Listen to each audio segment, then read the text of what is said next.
Okay, we are just going to wait until we have all the attendees come on in before we begin.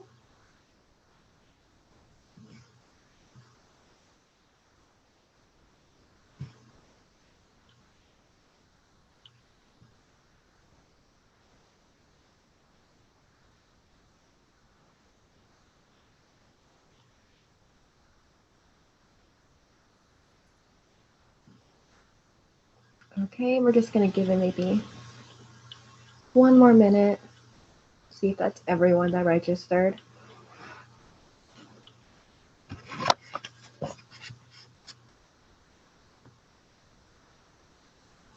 Okay, it looks like everyone. All right, we can start. Hi, everyone. My name is Laura Gramis. I am the Public Information Officer for Lehigh County. Apologies ahead of time. I don't have a camera with me. You have to settle for my voice for now, but I am going to be the one hosting the 2021 Citizen Academy webinars. This week, we'll be featuring Director of Administration, Ed Hozza.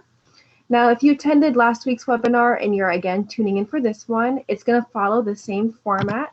Before we begin, I would just like to remind everyone that today's topic will be solely focused on Ed Hozza, Director of Administration. We ask that you refrain from all questions and comments until after a panelist is finished presenting. Any off-topic comments or questions will be withheld, and we will be prompted to move on to the next attendee. If you wish to comment on a topic after when it is time to ask questions, please use the raise your hand option to be recognized. If you're joining using the link provided on a computer or mobile phone app, you will need to click on raise your hand. If you are joining us tonight by telephone, you will need to enter *9 on your phone to be asked to speak. The moderator will unmute you and let you know it is time for you to speak. After the question has been asked, the ability to speak will then be withdrawn. Other than that, that is all I have for today. I am going to pass it on to Ed Hozza. Ed, take it away. Thank you, Laura. And thank you. I could call Laura our director of this Zoom webinar. So I want to welcome all of you. This is the second time during the Phillips Armstrong administration that we've conducted the Citizens Academy. And due to COVID, this is the first time that we're doing it in virtual Zoom. So a little background on the Director of Administration, myself. I was born here in the Lehigh Valley in Northampton, Pennsylvania. One of 4 children of my parents, Ed and Martha Hozza. I attended a very small Catholic school in Northampton, Assumption BVM, went on to Northampton High School, and then was a graduate of Allentown College of St. Francis de Sales way back before the name change to DeSales University. I spent 13 years with the Nabisco, RJR Nabisco Foods Group, and then also spent about several years in the pharmaceutical industry, working for a biotech company in Silicon Valley called Alza. And Alza was subsequently purchased by Johnson & Johnson in 2001. In 2007, the political itch came to me, and I decided to run for Whitehall Township Executive, which the title has now been changed to Whitehall Mayor. Whitehall is a home rule township, home rule chartered township. That charter calls for a full-time mayor, like the city of Allentown, Bethlehem, and Easton. And I spent 10 years as the Whitehall Township mayor. And in 2018, when Executive Armstrong took office, he was in need of a director of administration. And I felt it was time to pass the torch to the next group of leaders in Whitehall, and came down to 7th and Hamilton. Those of you that may be old enough to remember, I still tell people that I work at Lay's department store, which is now the Lehigh County Government Center. But It is government working for whether a local municipality or a county is and can be a very rewarding experience, especially when projects and items that you've worked on come to fruition. It is a process, as we used to say at J&J. It is a process in government as well. And there are hurdles to be overcome, but they are not insurmountable to get progress made. So I'm going to start a PowerPoint with a history of Lehigh County. Normally, the Director of Administration in our past Citizens Academy gave the first presentation. So this would have been the history of Lehigh County. But I understood that Mr. Kane needed to switch. So I graciously allowed Mr. Kane, of Community and Economic Development Director, to do his presentation last week. Okay, Laura, you could scroll to the next one.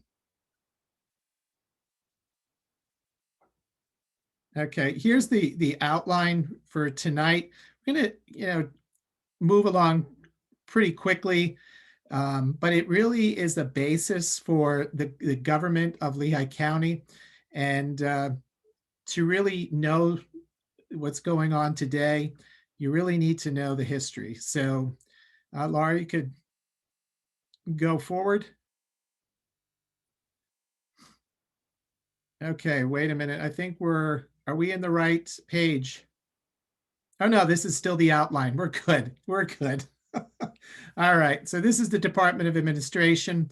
These departments report to myself, the Fiscal, the Human Resource Department, Information Technology, IT, Procurement, and Veterans Affairs. Okay, Laura. So here we go with the history. As many of you who grew up in the area or have studied Pennsylvania history, the Lenape or Native Americans were the first settlers here in the eastern part of Pennsylvania.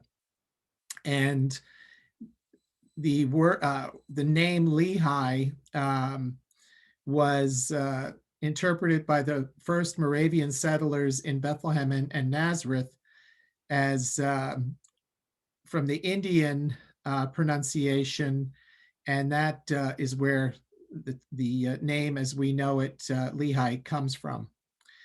In 1701, as the colony of Pennsylvania under the British, William Penn first referred to Lehigh at the forks of the Delaware. We were actually not our own county. We were part of Northampton County, and Northampton County was founded in 1752. And this is pretty unbelievable. It stretched from the New York border to the north, to the Bucks County line to the south, and all the way west past the Susquehanna River, which is out near Harrisburg. And they've really picked a central location, but it was because of the base of the population, and that was in eastern Pennsylvania. Northampton County can boast that 11 counties, including Lehigh, were carved out of its original geographic territory. Okay, Laura.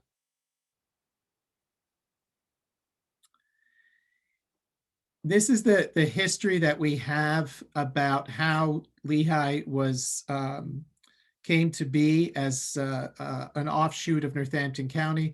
It occurred in February 25th, 1812, right during the War of 1812. This was all occurring, and this this is a typo. It should be on February 26th, 1812. The Pennsylvania Senate returned the bill for approval. And then this is what's pretty interesting. In March 6th, Governor Snyder, who was a Pennsylvania German, and approved the act and created Lehigh County from Northampton County. The county seat was the city of Allentown was chosen, but it wasn't known as Allentown at the time. It was technically Northampton Borough or Northampton Town. Okay, Laura. So the main growth of Lehigh County, obviously we had the Native Americans that were still part of the fabric of the Lehigh Valley, both Northampton, Lehigh County. And then the first major settlers to the area were the Pennsylvania Germans, or as we call the Pennsylvania Dutch. We also had African Americans come to our county, Scott Irish, Western Europeans, Eastern Europeans, and more recently, Latin Americans. Okay, Laura.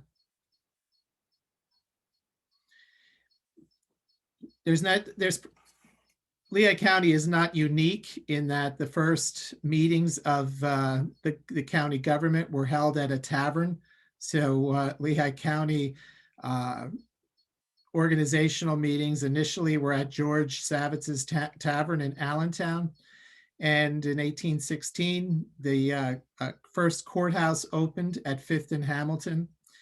And then actually before that, the jail opened in 1813 in the 500 block of Linden Street.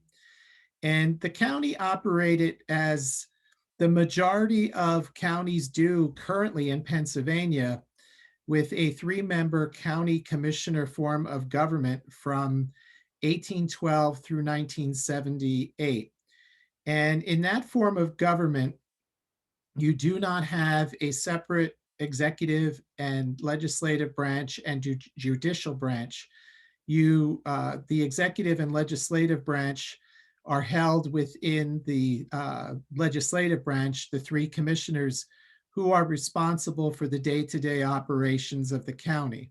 So I'll get into how that changed in Lehigh County and a few other counties in Pennsylvania in the next couple of slides. Okay, Laura. The change to the government occurred in the passage of state law that allowed for home rule.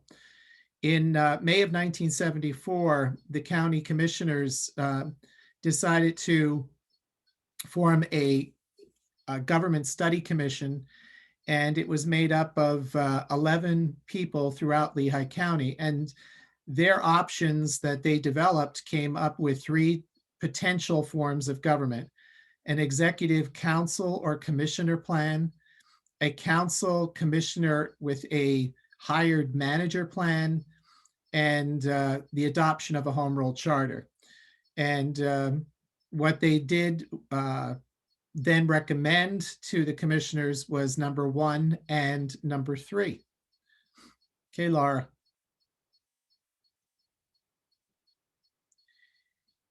There were a total of 92 public meetings held throughout the county in different geographic locations. Over 5,000 hours were put into the study commission. And these were the other recommendations of that study commission that called for a separate executive and legislative branch. And it was due to the absence of checks and balances under the 3-commissioner system. And under that system, we also have similarities to that in some of our second-class townships within the Commonwealth of Pennsylvania. That was predominant in most second-class townships, many of which now are changing from a 3-supervisor type form of government to 5 elected supervisors. Under the 3-supervisor or the 3-commissioner format, commissioners or the supervisors, their full-time employment was working for the county or working for that township. And where it gets a little dicey is if you're in a county with a 3-commissioner system, you as the commissioner can actually vote on your salary increase for the next elected cycle. And for a second-class township with supervisors, they can do the same. Usually in a very rural township, one supervisor may be in charge of public works, another might be in charge of the office and zoning, code enforcement, and another may have another full-time position. But that supervisor system is really going by the wayside now with the growth in many townships. The study also called for creation of a 9-member legislative branch, and they decided to use the name Board of Commissioners. Across the river or actually not the river, across the Monocacy Creek in Northampton County, Northampton's is known as council. So they are Northampton County Council, and our board is known as commissioners. Another known in first-class townships throughout the Commonwealth, and that's really how you can tell a first-class township from a second-class township, is that the legislative branch in a first-class township, they're known as commissioners. In a second class, they're known as supervisors. So some of the first-class townships in the Lehigh Valley are Bethlehem, Lower Macungie, South Whitehall Township, Salisbury Township, and also Whitehall Township. First-class townships traditionally shared a geographic boundary with a major city, and part of the formation of a first-class township was because at one time cities were annexing property, land masses from townships that surrounded them, and to really put a stop to that, the Commonwealth created the first-class township designation, and the ability to annex property came to an end. So, and the commissioners in Lehigh County are, and that'll come up in another slide, but they're all not elected on the same election cycle. There are 2 distinct cycles for commissioners, those that are commissioners at large and those that are commissioners that represent a geographic area. Okay, Laura?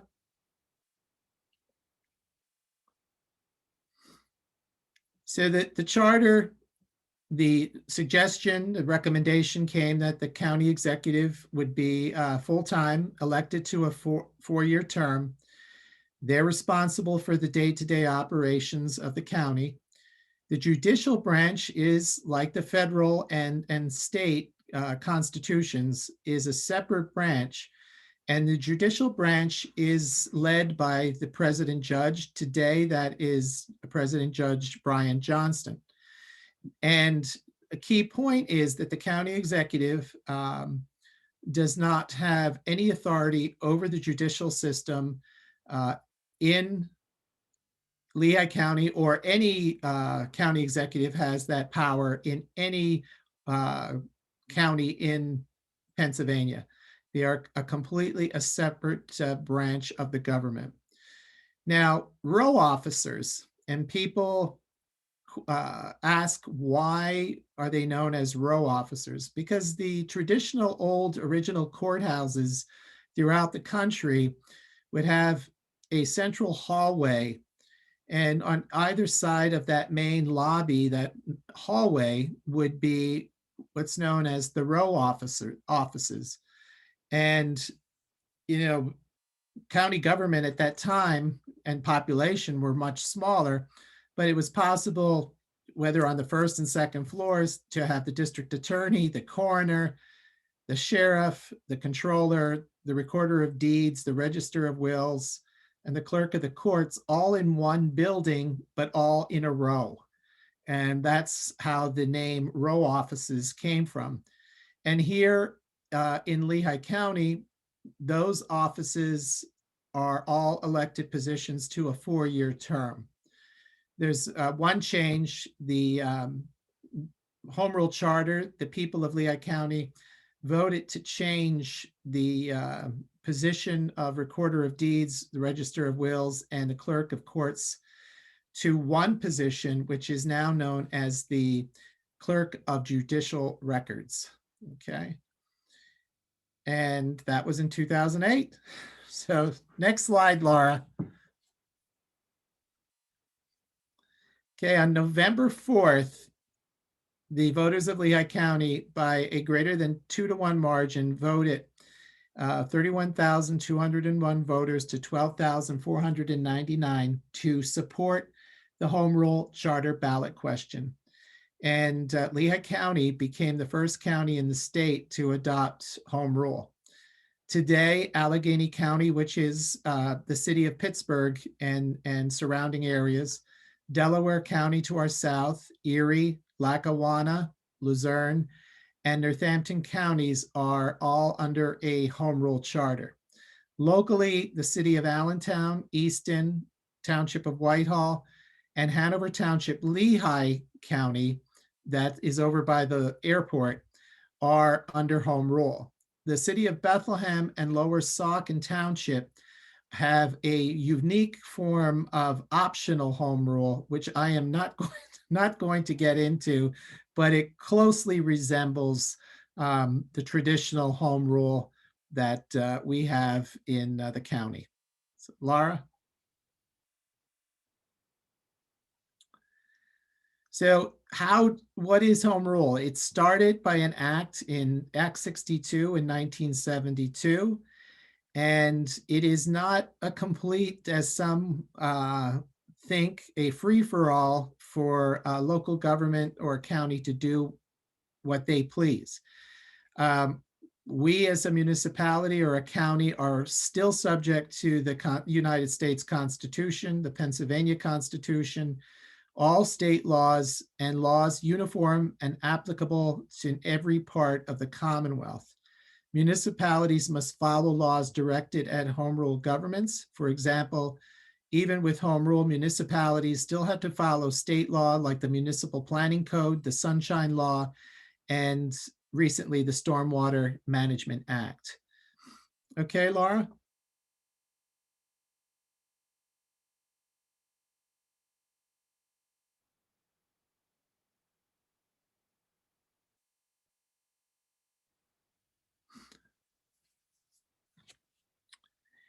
The easiest way to explain a Home Rule is to just say it up front. It is your local constitution, and it sets up the government structure, and it outlines its authority and its limitations. And you can find our Home Rule Charter on the Lehigh County website. I believe it's under the commissioners section, but and it is a living and breathing document.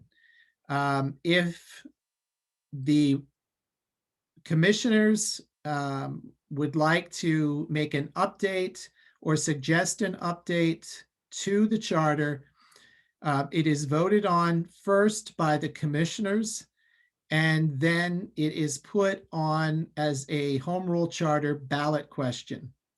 And there have been several of those since the original Home Rule Charter was adopted in Lehigh County. One is the limitation of the county executive can only serve 2 terms. There has never been a ballot question limiting the number of terms that a commissioner could serve. It was only voted on or only put to the voters about the county executive. Now, if a group or a block of commissioners are presented by the voters a suggestion to upgrade or have a ballot question, and they deny that request, there is relief by the voters. And that relief is a procedure that's in the Home Rule Charter of securing a certain amount of petitions that would then allow that ballot question to be placed on the ballot, thus circumventing the Board of Commissioners. So the following is, I think, just a repeat of the prior slide. But you can see too in the footnotes on the Home Rule Charter, it will show you what date there was a change. For example, I mentioned the consolidation of judicial records. That'll show you what year that was passed. So to get to Home Rule, there was a whole procedure in place.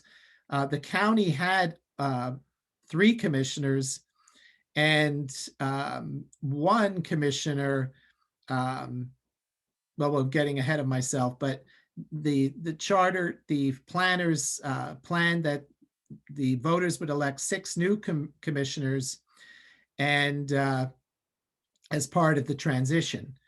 And January of 78, the new 6 were sworn in and joined the 3 commissioners that were there already, that were elected in 1975 to form the first 9-member Board of Commissioners.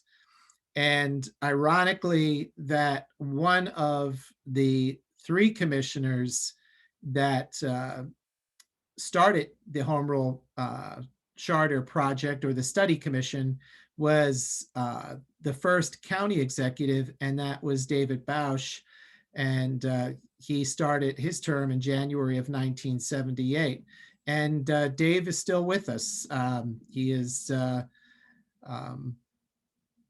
we're, all of the county executives are, since 1978, are still alive. There is only one that has passed away. So that's pretty incredible.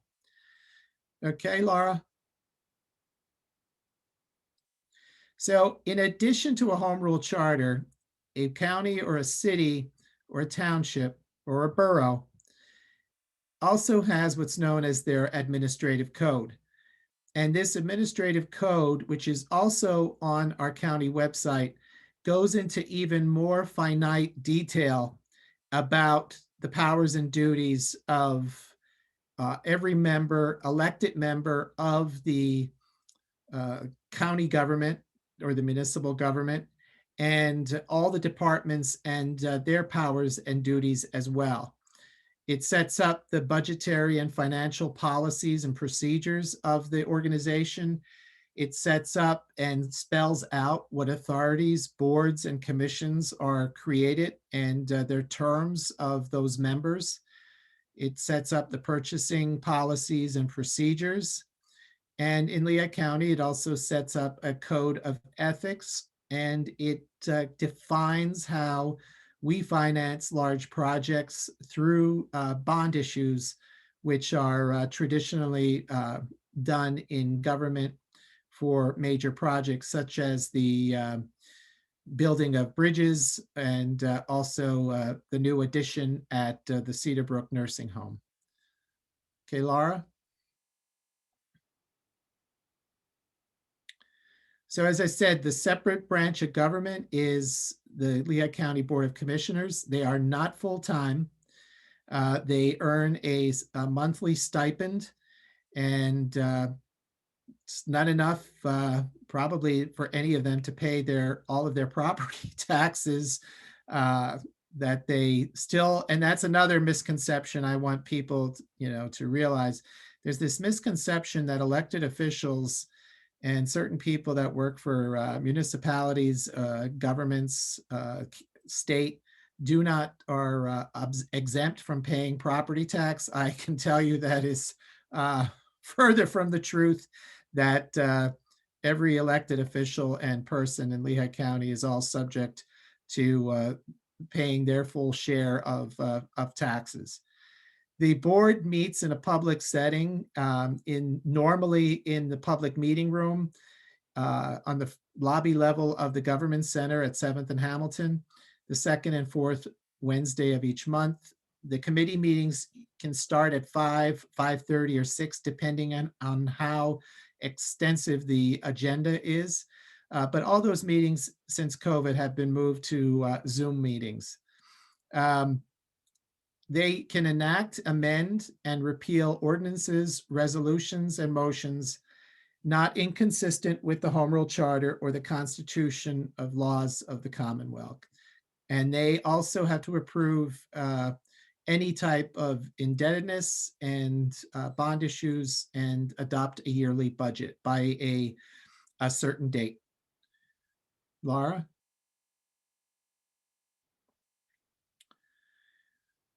They have the power to levy taxes, assessments, and service charges. When assessments, the Board of Commissioners back in 2011, 2012, that Board of Commissioners made the decision to do a full-scale reassessment of all residential and commercial property in Lehigh County. And that process was enacted in 2013, and was pretty amazing that the county of our size was able to do it in-house with some software, but it also took the county from a 50% assessed value of a property. If your home was worth $200,000 prior, the value would on the books would be $100,000, at which your property tax was calculated, and the assessment took it to full value. So your home was then valued at $200,000, which then changed all the millage rates in the school district real estate tax, the local municipal property tax, and the county tax to a different percent of millage to reflect that the new assessment assessed value. And in the assessment, everything had to be revenue neutral as was dictated. They also amend by ordinance any changes to the administrative code. For example, this year they voted to update the procurement limit dollar amount required for approval by the Board of Commissioners. That periodically has to be reevaluated due to the cost of goods and services that the county must procure. And if it's not brought to a certain level, the Board of Commissioners meetings would have quite extensive agendas moving forward to adopt all those purchases. And the last one is procurement. The other addition too is the county administration cannot sell or lease any property without the approval of the Board of Commissioners. Okay, Laura? There is also another duty. They adopt what we call the Personnel Code, or the Personnel Policies and Procedures Manual. And that, as you can imagine, is constantly being reviewed and changed due to changes in human resource law, federal, state, which we abide by. We are not exempt. And they also set the salaries and wage levels of county officers and employees subject to provisions of Article 9 of the Charter. So for example, the row officers in Lehigh County, our current salary is about $72,000 a year. In the Home Rule Charter, now they're not up for election, those row officers, for another 2 years. But that year before the election, and the charter is clear, that 360 days prior to the day that they would take the oath of office, which would be traditionally the first Monday of January, the Board of Commissioners must approve their salary level for the 4-year term. Salaries cannot be adjusted for an elected official while they are in office. They need to be established too before an individual decides they're going to run for that office. And in some home rule charters, they wait until the due date of the petitions for that office are due before they change the salary level. But in Lehigh County, the charter is unique in that, and predominantly they would have to do it by the last meeting in December, before a full year before that elected official would take office.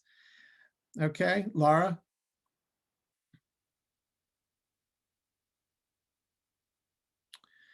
There are instances where residents of Lehigh County bequeath to the county real property, land. They may not have any heirs. There's also bequests. There's a bequest that in a trust that benefits Cedarbrook nursing home, and it's not much, but the family left it for particular usage by the Cedarbrook nursing home. This one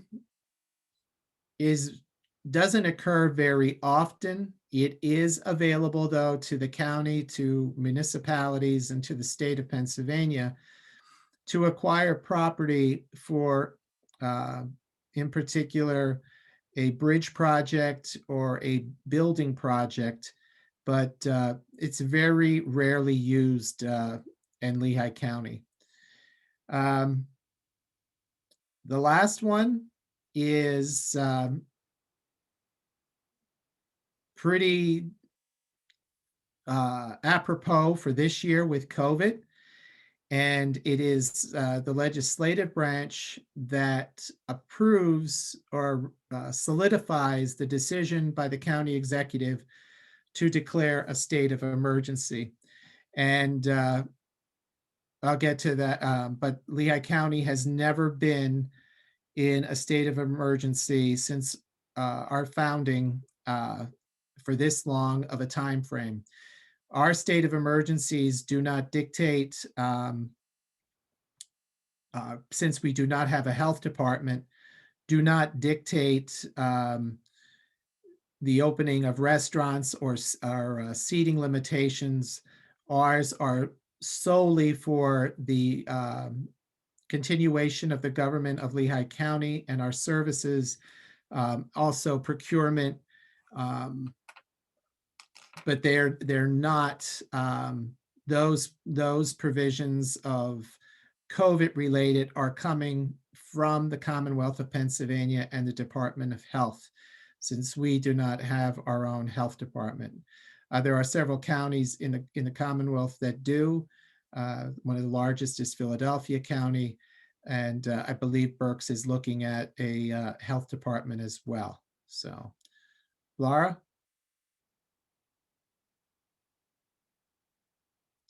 As I said earlier, the courts are under President Judge Johnson, and there is a court administrator, Carrie Terzo, who really runs the day-to-day operations of the courts, which has not been easy during COVID. Currently, there are 9 or 10 slotted approved Court of Common Pleas judges in Lehigh County. This year is going to be unique. There are 3 positions open, and some may say the entire Lehigh County bar is running for judge, but there are 3 slots. So we've had 2 retirements in 2020 and an upcoming retirement at the end of 2021. So hence the 3 slots. It normally doesn't happen. Normally it's 1 or a maximum of 2 that occur. So under the judicial branch, adult probation, juvenile probation, the juvenile works program, the clerk of orphans court, and all the magisterial district justices throughout the county all report to the judicial branch of Lehigh County. Okay, Laura?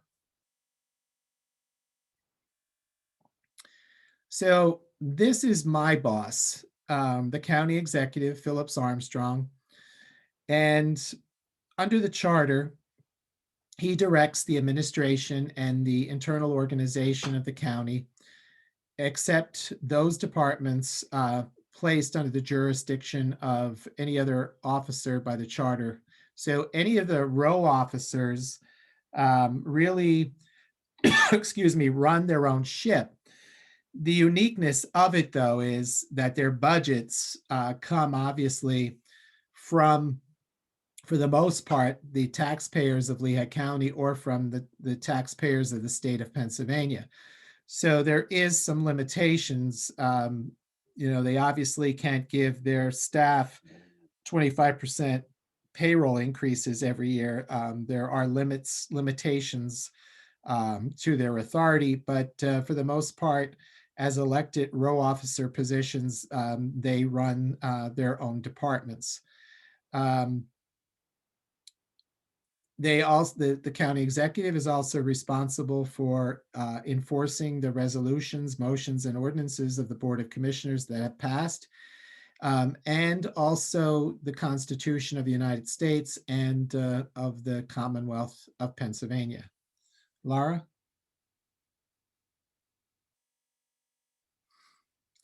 The county executive does have the power, like the president and the governor, to veto any legislation that may have been passed by the Board of Commissioners.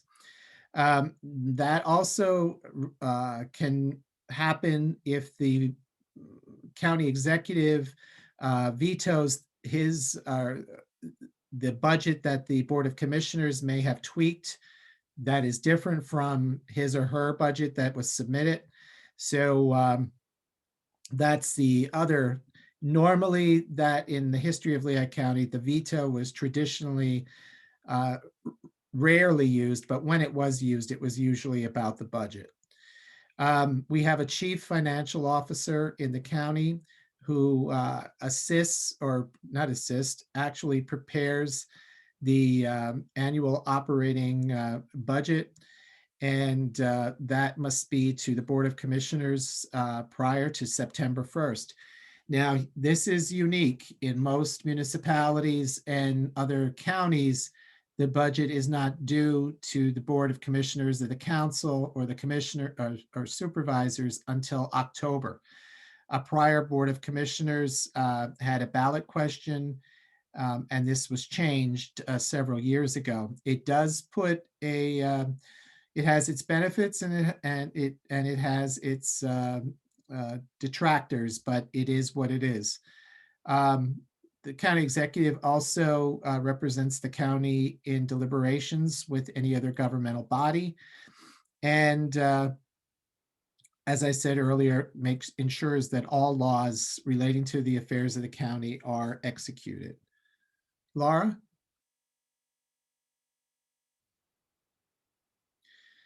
So the other is the requirement, and this is found in most or practically all home rule charters. And this is an annual report, not only to the Board of Commissioners, the legislative branch, and the judicial branch, but also to the residents and taxpayers of the municipality or the county and in the United States of America. It's known as the annual State of the County Address, and that must be done within 60 days after the close of the fiscal year. So County Executive Armstrong will be giving that address virtually this year at the end of the month. And I know Laura Gramis, our Public Information Officer, has been working diligently on the preparation of that speech. The county executive also serves on other boards, the Lehigh Valley Planning Commission, the Lehigh Valley Economic Development Corporation, and the Workforce Board.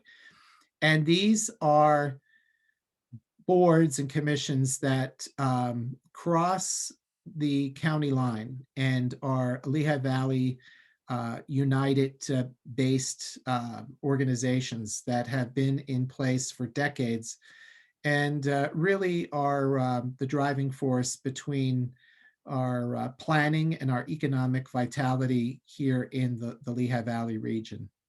In addition, the county executive has all the powers and duties to sign all legal documents related to county business. Laura?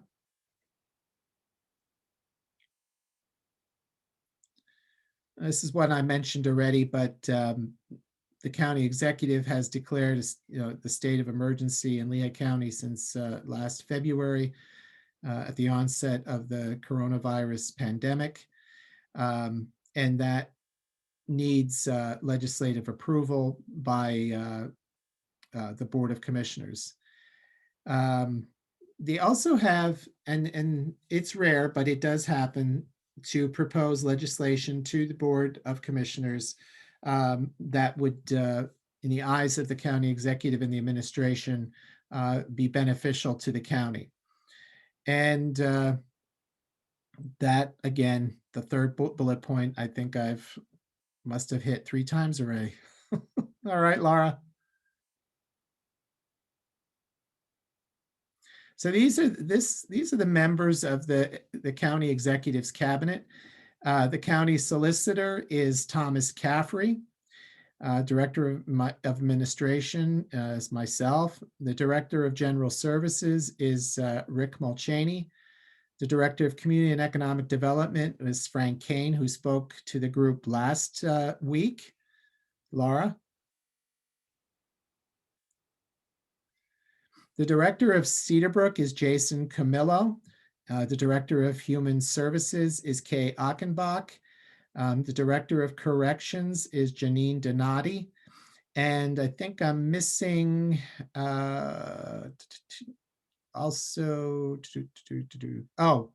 the public defender is Kim McCool. She might be on the next slide.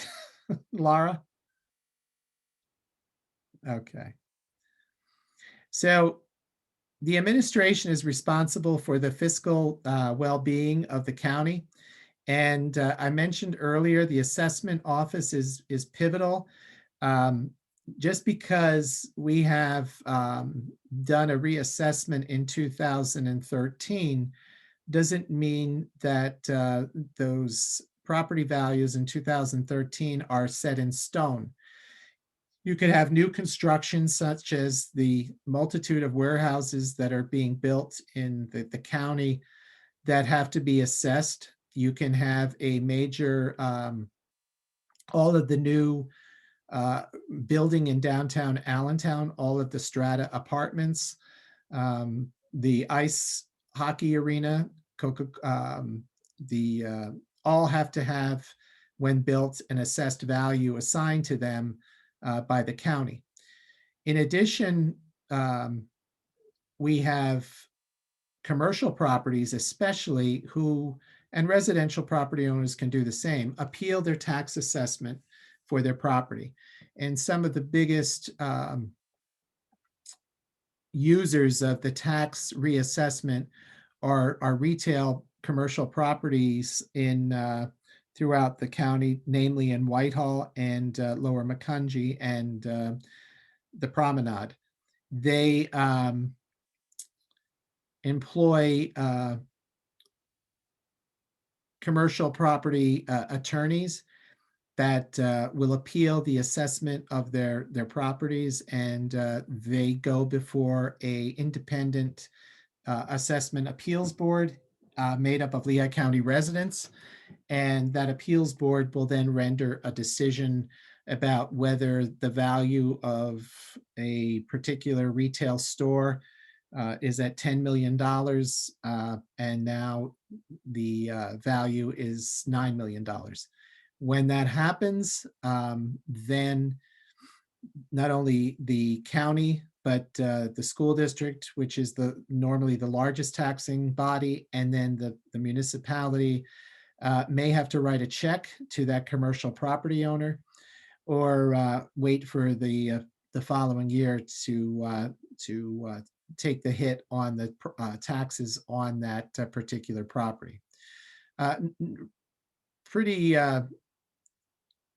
Many people don't realize that many of our retailers in Lehigh County especially Whitehall, the retailer does not own that building. Those buildings are owned by real estate property trust type organizations, or even families that do not live in the area. And they're the landlords to those retailers that pay a monthly rent, which some of those rents could be substantial. Right now, our budget is 516 million, but out of that 516 million, 116 million is generated from the local property tax. So you're going to ask yourself, where does the county get that difference? The counties in Pennsylvania get that difference from federal and state pass-through funds and grant funds to complete our mission, predominantly in human services and the judicial branch. So that is the difference. The other point to bring up, many people who relocate from the south to the north have to realize or find out very quickly that the county system in the south is all inclusive. The county would run the school district, the one central county school district, one central fire department, one central police department, a central library board. The list goes on and on. You may have a city, a major city within that county. That city would then become its own metro area. But that is not the system that we have in the north. We still have a multitude of local municipalities and also school districts and fire departments and police departments and health departments. So while there's a movement to move to a Southern type system, we all know that change is difficult, and it will take decades to study whether moving to that type of government structure could happen. The other is we handle the bonds for the county, the investments that the county has, and also the pension plan. All full-time employees of Lehigh County are in a defined benefit pension plan. The pension plan is managed by Cornerstone from Bethlehem, and the assets of the pension plan, which can only be used for the pension plan, right now are at $599 million. We fall under a different state mandated actuarial, which is very strict in the fact that we must have enough reserves in that pension plan to guarantee a pension to every current and retired individual in the plan. Okay, Laura.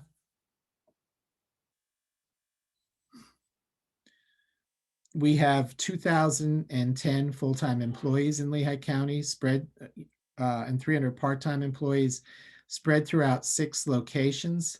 Our human resource department is responsible for recruitment, onboarding those new employees, continuous training, also our benefits administration, healthcare, vision, dental. We also offer a 457 plan, which is similar to a 401k plan in the private sector, and life insurance. We have soon a new employee assistance program, an EAP rolling out, a flexible spending plan, COBRA benefits continuation, another supplemental insurance as well. We spend for our healthcare and our prescription approximately $30 million a year for our employees. And we do, despite all our benefits and our package, unfortunately have about a 20% turnover in employees. And that is predominantly even pre-COVID, and I want to stress that pre-COVID, in working at our nursing home and working at our jail. They're difficult positions, and it takes a skill set to be an employee of those type of places in the county. And and that was even pre-COVID. So just imagine how it is now during COVID, and hopefully the ending days of COVID. Laura? We are unique too in that we have a pretty robust internal IT department. It is managed by Computer Aid here in South Whitehall Township. We have 29 employees, and it is an IT department that obviously is supporting numerous divisions and numerous software programs, many of which have to communicate with the state systems and with the federal systems. So it is highly specialized and very robust and constantly changing. One of our major concerns and is cybersecurity, as with any other organization, and that will continue into the future. Laura? That's my wife, talking to the dog. So procurement is run by a very tight-knit and very professional group of people. And it's pretty obvious they keep everyone on the straight and narrow, and must abide by all of the administrative code, and charter specifications in all bid contracts and that are put out by the County of Lehigh. Laura? Oh, here's more information about the procurement department. Okay. One slide that is not here, and it's another department that reports to myself, is the Veterans Affairs Office. Veterans Affairs, we have a staff of the Tom Appelbach is the director, and he has a staff of 2 people. And they are assist Lehigh County veterans. They work closely with Northampton County and with the state and also the federal. But they're a great resource for local veterans. They had a wonderful partnership last year, and it continues with the Community Foundation of the Lehigh Valley, and that is to assist homeless veterans in Lehigh County and Northampton County. And that has been set up with the Community Foundation, that residents in Lehigh County and Northampton County can make donations to assist for short-term housing of veterans that live here in the Lehigh Valley. All right, Laura, I don't know how you're, do you monitor the questions or okay. So we got questions that came in during the presentation, and if you are finished, we can open up the floor for questions and answers. Sure. We have received some questions submitted directly to the webinar. So I'll go ahead and read them off. Okay. The first one is a 2-part question by Jeffrey McConnell. He would like to know if the assessment is done automatically on a yearly basis on homes for tax purposes, or is it a different timetable? And is the home rule similar or akin to, would you say, states' rights or county rights? Okay. Assessment is not done every year. And I'm an advocate that the Commonwealth of Pennsylvania, it would be determined if they have the authority to do this. So if every 10 years, we just came out of a lopsided census year due to COVID, but 2020, 2030 will be our next census. that in 2025, every county in the Commonwealth would be required to do a reassessment, and then every 10 years. So you really take the politics out of it, you take the market fluctuations out of it, and it really comes down to more of a fairness. Now, the other key point is, are we going to still rely on the property tax in the Commonwealth in Pennsylvania, or are we going to move revenue to more of a sales tax? And then that comes into play with doing reassessment every 10 years. But it's not done yearly. I will tell you this, many property owners in Lehigh County, the county used technology with aerial pictometry. Um, so if you lived in a township and you did not get a permit for a shed or for an addition or for an in-ground pool, the pictometry showed a day, perhaps in 2010 or 2005, but then when the flyover occurred in 2011 or 12, and it depicted, and the software will show a change, then that property owner got a double whammy. They got reassessed at the higher because of the shed or the addition, but then also the township may have come a calling to say, hey, you didn't get permits. So it does not, don't worry, it doesn't have infrared for those that have remodeled basements and thought they got away with it. But it it really with that technology got more of an accurate reading of property value in the county. Now, when you said about states' rights, I'm not sure exactly what you mean by that. You might want to put that in again. But as I said, home rule limits you. You still abide 99.9% about what state law is, and there's really no way to get around that. Okay. And we have another question from Diane Zuli, and I apologize if I mispronounce anyone's names. Her question is, what is the reason that Lehigh County doesn't have a health department yet?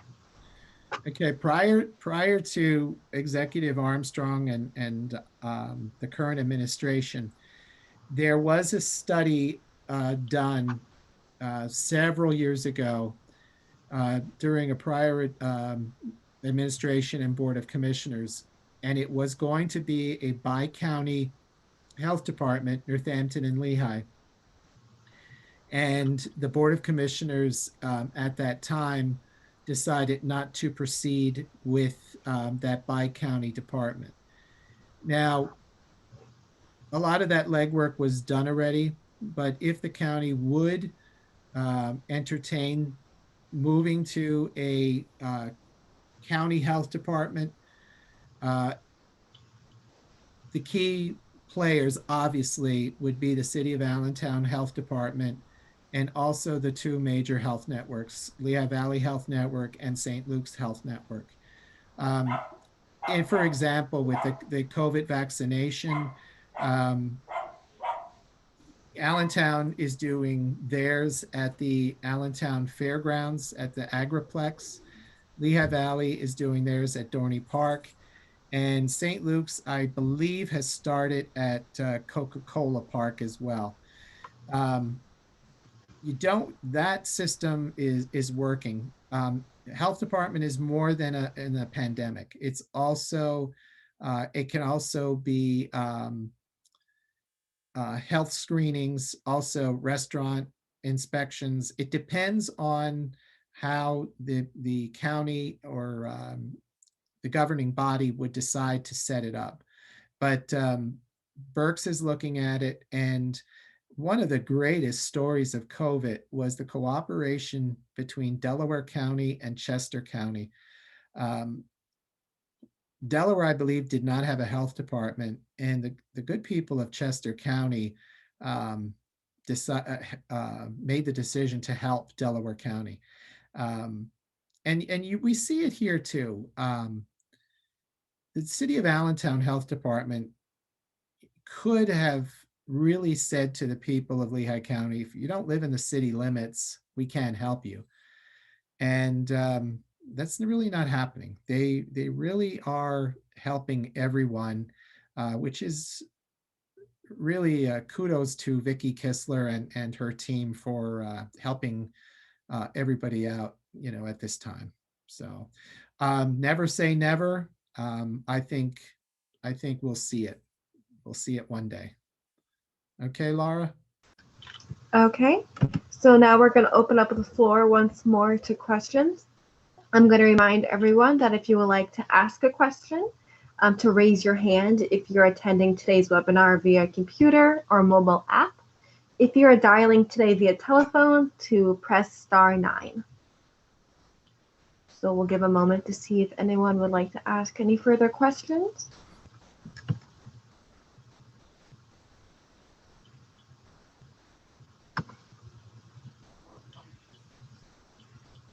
Okay, last call for any questions that you might have had during the presentation today.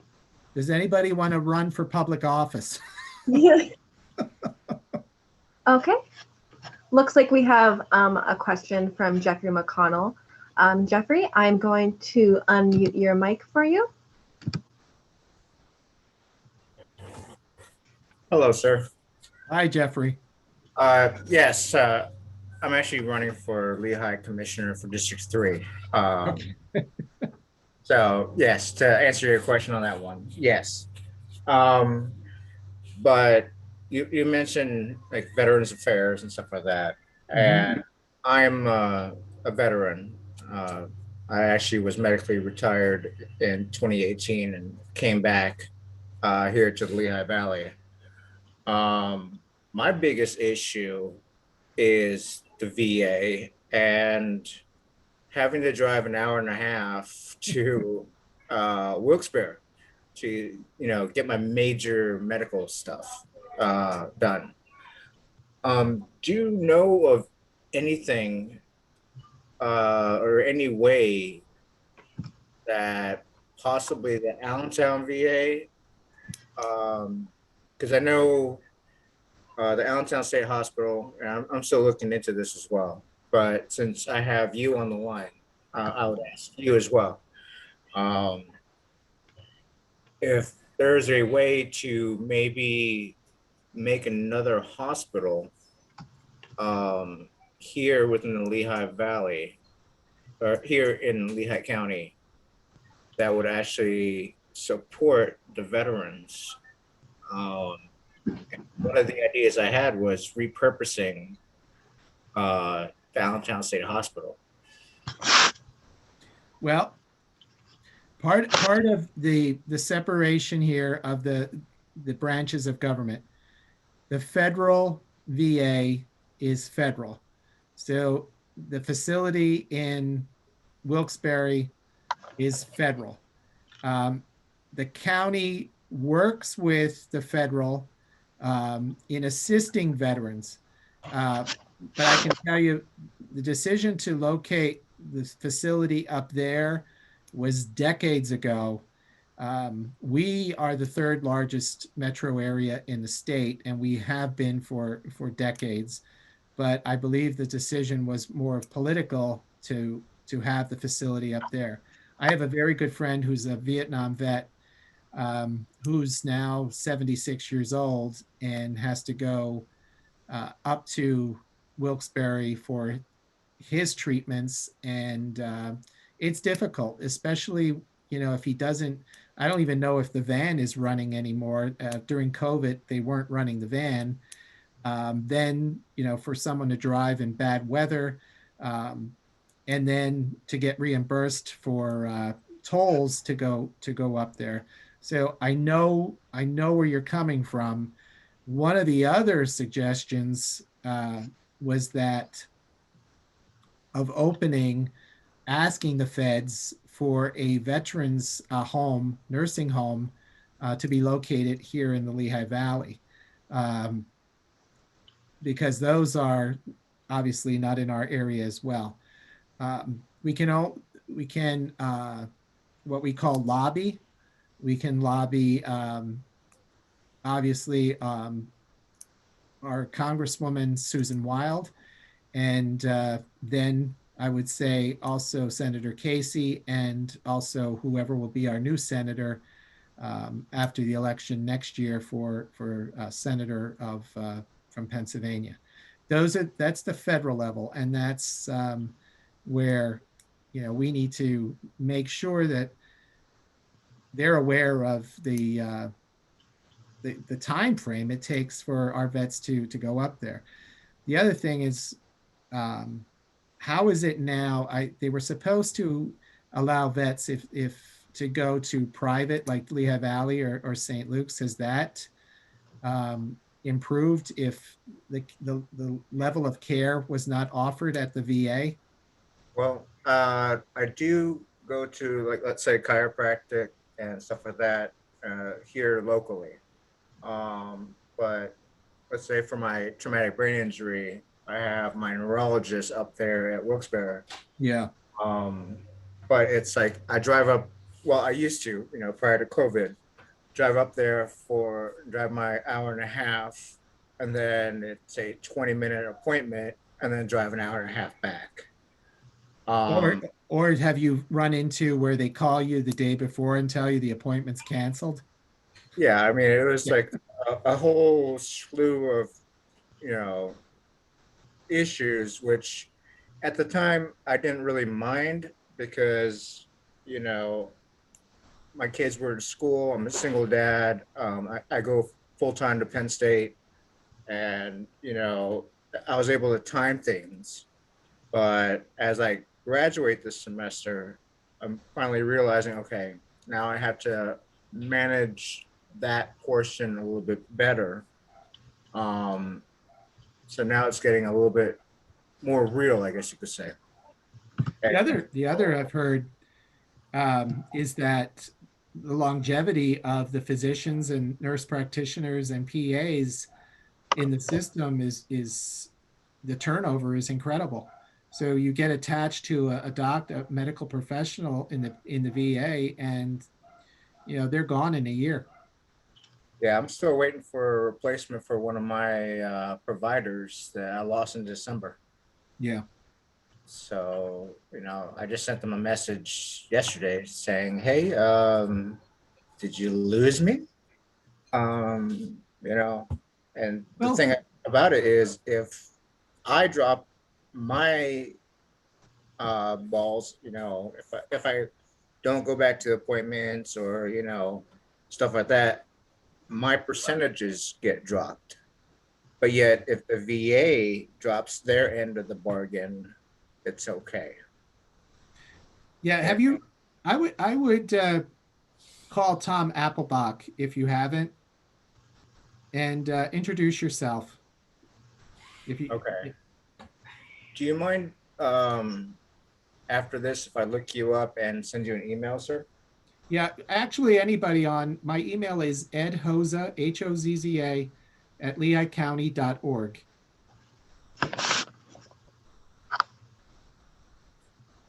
Right. Okay. Thank you very much, sir. You're welcome. That was Thank you. very refreshing. Okay, so do we have any more questions tonight for Ed Hozza? The floor is open. If you would like to speak and ask a question, please raise your hand if you're using the computer or mobile app. If you are joining us tonight by telephone, please press *9.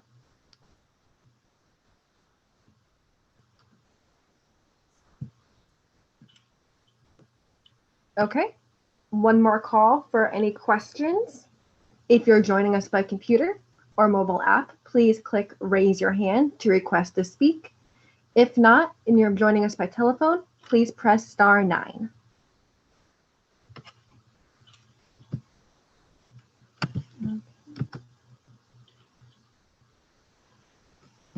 Okay, great. So it looks like Tell Jeff that. Oh no, Jeff. It is Ed Hozza at lehighcounty.org. I think what I can do is I can type out a response. So let me Okay. try. There you go. That's it. There we go. Okay. And guys, if you were taking notes and you missed something on the presentation, you will be receiving a follow-up email tomorrow at the latest, including a link to where you can find that presentation that Ed showed us today. Other than that, Ed, do you have any other comments you would like to add? No, I just to thank everyone for taking an interest in Lehigh County government. And, the key to an informed electorate is to get as much information as you can from all sources. Don't rely on just one source of information.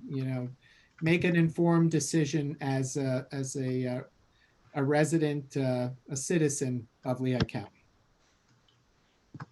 Okay, well, that's going to conclude tonight's session with Director of Administration Ed Hozza. Thank you, everyone, for attending. We really appreciate you guys taking the time out of your evenings to join us. I would like to send out a reminder that next Thursday, February 18th, our next 2021 Citizens Academy will be with Lehigh County Chief Public Defender Kim McCool. So please be on the lookout on our website and on our social media pages for that registration link on how to attend. Again, my name is Laura Gramis. I am the Public Information Officer for Lehigh County. If you have any questions for me, you can also reach me at lauragramis@lehighcounty.org. Thank you, Laura. Alrighty, guys. Well, I'm going to end the meeting. If you would like to rewatch this video, it will be available starting next week on all our county outlets.